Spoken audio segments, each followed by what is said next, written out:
Hello, and welcome to Amplify with Purpose, where we dive into the strategies and stories that help businesses and individuals thrive by living and working with purpose. I'm Odette de Beer, your host, and for today's discussion, we will be talking about intentional branding, a crucial element for any business that is looking to leave a lasting impact. With me, my regular host, Dr. Janine Do Cabo, the visionary author behind Intentionality and It Is Finished, her most recent book, and the leading voice in the world of branding. Welcome, Dr. Janine. It's an honor to have you on the show again today. Thank you, Odette. I'm excited about today's topic. It's something very close and dear to my heart when it comes to business. So I'm really excited to dive in and get going. I'm so glad to hear that. And on that note, I would love to just dive in. Can you explain to us what is intentional branding and why is it important? Awesome. So this morning while I was getting ready, I think about the subject really all the time. And I thought, let me go back to the roots. And I asked Siri, what is the definition of the word brand? Because obviously the thing that comes to mind first is when we brand an animal or a cow, right? So I was like, okay, what does the ing mean? Okay, that means we are in motion, busy doing it. But then anyway, so this is Siri's this is what Siri's saying about branding. It's the action of marking with a branding iron. And then when I read it, I didn't read the word iron. I read icon. So I read the action of marking with a branding icon. So you can just understand where my mind is icons and logos and all that kind of stuff. But it said exactly what it is supposed to say. Yes. Branding, icon, marking, action. Branding, action, marking, icon, So, and that's what intentional branding is taking a company and making a mark in the world with how you look, with how you present yourself, with how you come across. The first thing I teach people when I speak about branding is if we take the word brand, we're talking about the personality of the company. That is the easiest way to explain it. People buy from people.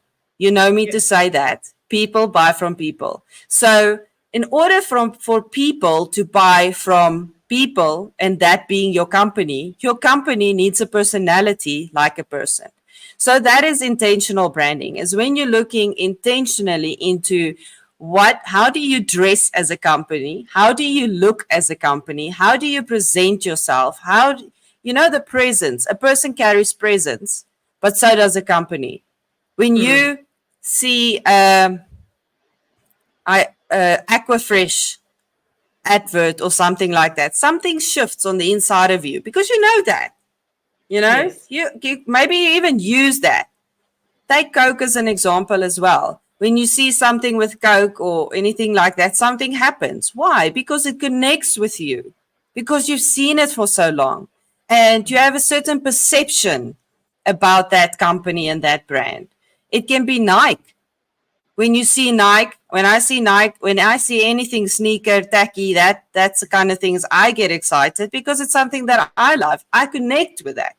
So what is it that you can intentionally do as a company so that other companies, but more importantly, other people can connect with your product, your personality, and then your company? So for those of you who are watching the video, you'll see a big fat smile on my face. And for those of you who are listening to the audio, you will hear a big fat smile on my face because Janine used that word that I really like, connect. And I 100% agree. We have to create an emotional connection with our customers. That is the important part of creating branding. You don't create branding because it's pretty. I mean, yes, often it is pretty, but it's actually about connecting with a specific set of people who may be individuals or they could work for a company. Even the companies who buy from you, it's actually people who buy from you that work for that company. And when customers feel a genuine connection to a brand, it creates a sense of loyalty and trust that goes beyond the transactional relationship. I was speaking to a client yesterday who was telling me that they had to let go of another company, another service provider. And the service provider treated a conversation that actually could have been a really vulnerable conversation about flaws and stuff and how do we work together and figure it out. Because if you create a team, if you know any of Stephen Covey's work, you know it's storming, norming, forming. And that's part of creating a team. So teams can be created both between groups of people in an organization, but also between groups of companies. And these two companies could have created a really awesome team, actually, had they just respectfully addressed the storming, norming, forming phase. Instead, the service provider treated the customer in this instance with total disdain and pretended or acted at the very least like they were a child. Now, if any of you are adults, who you probably are, because this is not content for children, you will know that it sucks to be treated like a child. And when you are treated like a child or you're treated like a number, you are very easy to walk away. Then it's not about, I care about you. It's not about, I want to see you succeed. It's about, this was a transaction and I'm done. And that's the problem. Quite often organizations create transactions as opposed to connections. And the first thing to create an emotional connection, that positive association with your brand, is intentional branding. And your intentional branding is going to, like Janine said, if you think about Colgate or you think about Coke, if you think about Coke, you think about refreshment. And the reason why those two are synonymous is because Coke has intentionally branded themselves as, you'll see them as a hot summer's day. You hear that, I can hear in my head the opening of the Coke bottle or the clicking of the can is refreshment. And that's been done, oh my word, consistently over a long period of time. Not once did Coke say, oh, we're getting bored. And I'm speaking to myself, by the way. Not once did Coke say, I'm bored with this refreshment vibe. We no longer want to do it. They did it consistently. And then when they bought the product, it is a consistent refreshment. And therefore, you've got an emotional connection with Coke. Now, Janine, I would love for you to just help us understand, what is the difference between intentional branding and traditional branding? Because they're not the same. No, the easiest way to understand that is that intentional branding focuses on the customer and the customer's needs, where traditional branding focuses on the company's needs and what is important to the company. So that's the biggest difference, is with marketing as we know it today, we've shifted that completely around. It's about the customer, it's about what they need, it's about what they want. I'm not saying what people always say is the customer is always right, because I don't believe that. But I do believe if we focus our strategy around what is important to the customer, then our needs will be met as well as the customer's need. And obviously, you will have a good relationship with your customer. Your brand will be on top of their mind all the time. And when they think of you and your company, they will have a good feeling. And that is what branding can do for us. You mentioned Coke, and then I thought about another brand. I thought about Sprite, because they're competitors. Because when we speak about branding, we like, how do I stand out then from the competitors? Because if everybody is trying to look good, then, how am I going to look good but still stand out? For me, that is such a simple answer, because my personality and yours is not the same. Odette is an amazing person, but the two of us are not the same person. I stand out in certain things and certain ways because I'm good with that. And the same for Odette. She stands out and she's good with that. And going back to Coke, you said it, Coke, refreshment, right? If I think Sprite, I think it's going to take away my thirst, because that's what they said over the years consistently. So where Coke has gone for refreshment, they've gone for thirst. Similar companies, similar product, but so unique in the one thing that they are good with and that they are at. So if you look at your company and you look at other competitors in the market, there's something unique about you, your personality, And the reason that you started that business in the first place, you didn't start the business because you woke up one morning and was like, I think I'm gonna give this a try. No, there was an idea. There was like a unique selling proposition. There was your Yes. value proposition. There was maybe a few years ago a folder like this of a business plan that you put Yes. together, months and months of work of all that stuff. And that is the thing that puts you apart. You just have to find a very simple way to put it into a sentence. And that's And I what's going to think, help you. And then, yes. now I just want to say consistency. You said it. It's consistency, because we often think with a brand that every other post on social media must be different. Every other post on social media must be, out there and trending, and it must be viral and all that kind of stuff. But you're missing the mark in the sense of branding, because now your customers has to get used to that design and that design and that design, where the simpler you keep it, the easier it is for them to remember. And when you do change, you do it slightly. If you look at Apple's logo, it's been changing for many, many years, but we hardly noticed until you go back and you see where it started and where it is today. Then you're like, oh my word. Now that is good branding. That is like personal growth in a brand, if you can call it anything. I love what you said, because I often say business needs to be boring to be successful. And then we think that the same does not apply to our branding. Exactly what you said, because there's always someone who is advocating for fresh new looks and fresh new colors, and we should do a brand refresh, and you have to grab their attention, and these colors grab attention. And those things are all true in a vacuum or in a specific context. But in the context of, and I think that's the aha for me, it's a long-term game. It's a long-term game, and it's a long-term strategy. And I always talk about, what is your 10-year mission? So if anyone does a strategy, we talk about what's the mission in 10 years. And I think when we think about branding and marketing, we don't often, especially not normal business owners without someone awesome like you guiding them, we don't think about, what does this look like 10 years from now? We just go, oh, we've got to do this thing quickly. So therefore we do it, and then tomorrow we change our mind, we don't like it anymore, so we do something else. I think the other thing that stood out for me is the fact that you need to create something simple that's consistent and recognizable. And there's beauty to simplicity. Steve Jobs said it the best. But it also creates efficiency for the business. If you don't have to, if your team, your outsourced partner, you as a business owner, if you're doing it yourself, if you don't have to continuously rethink and search Canva, because most of you use Canva, don't lie, I know that to be true. Most of you are searching Canva going, oh, where is the newest template? I wonder what this would look like. And there's that new little button that says Magic Create. Oh my word. Magic Create, so much fun.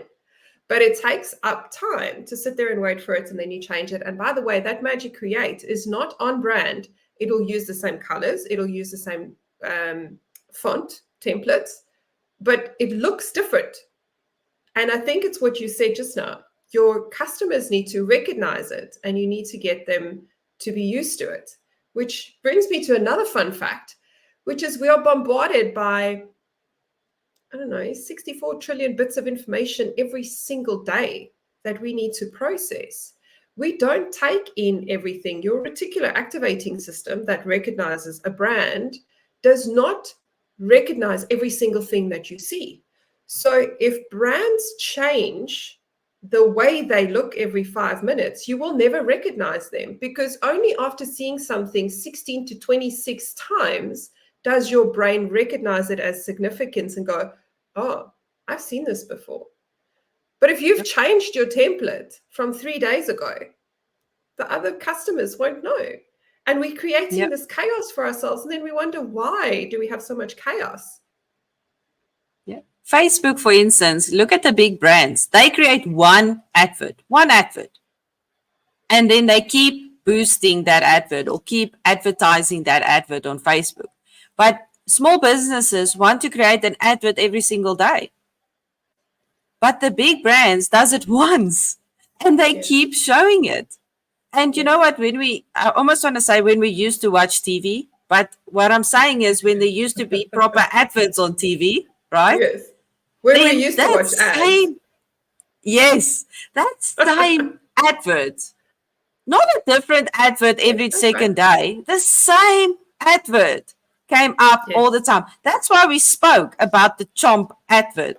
That's why we Yes. spoke about the Panado advert, because there was only one or there was Yes. only two, you know?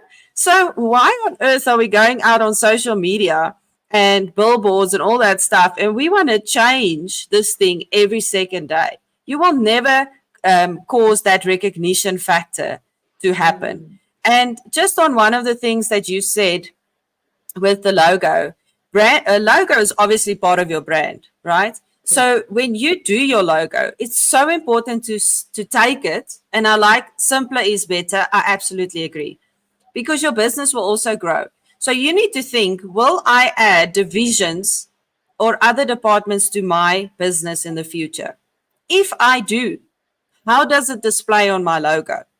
You can't create a different logo for every other division in your company.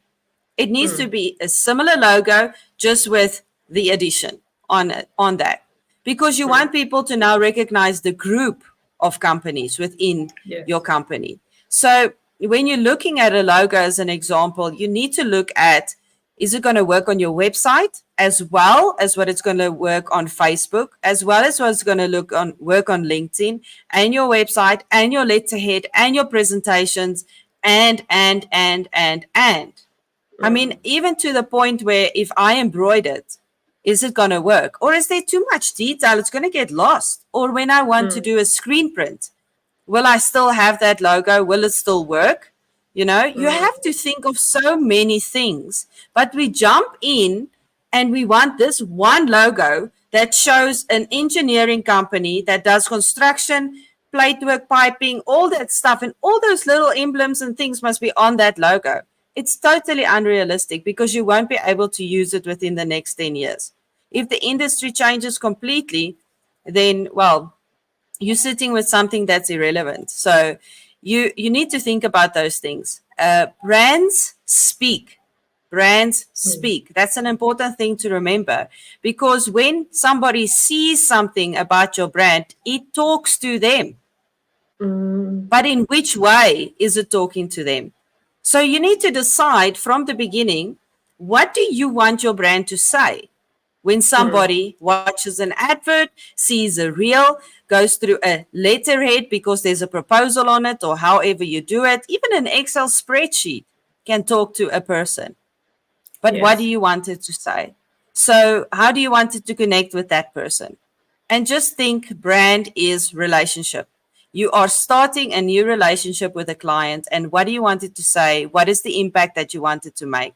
And then work it back from there. That is this, guys. I suggest that you go pause this, go and grab a pen and paper if you didn't have one, because you thought this was just going to be a fun conversation, and then come back and rewind and listen to that again, because there is so much gold in there. If you have a business, you're planning to start a business, you have a group and you've got a marketing team and they're doing all kinds of cool marketing things, but they're not answering those questions, I suggest that you send them this. Or if you are an individual who wants to think about how do you create your own personal brand, all of those things apply to you too. Brand is not just business, it's personal as well. Whether you're a teacher, a student, an exec, someone who does the minutes in a meeting, all of those people, things, every aspect of life has a brand, and you get to choose what your brand looks like. Janine, it has been incredible speaking to you. I love this like short hit rapid fire sessions. Would you mind just sharing with us your biggest takeaways that you would recommend the audience to walk away with today? Your brand has a story, but you need to figure out what that story is going to be and what it's going to tell people. Find out where you started, where do you want to end, and tell your story through simple elements, whether it is through your marketing, whether it is through the core values of the company, even your vision and mission. Decide today, what is the story that you want your company to tell, and tell that story through your brand, because your brand is the personality of your company. Love it. Awesome. Thank you so much, Janine. And thank you to our listeners for tuning in to Amplify with Purpose. Remember, the journey to impactful branding starts with intention. We hope that today's episode has inspired you to reflect on your brand's purpose. And in our next episode, we will talk about strategy, brand strategy, and putting it all together in terms of the customer experience and what that looks like. Don't forget to subscribe to our podcast and our YouTube channel, and join us next time as we continue to explore ways to amplify your impact in business and in life. Until next time, take care. Bye now.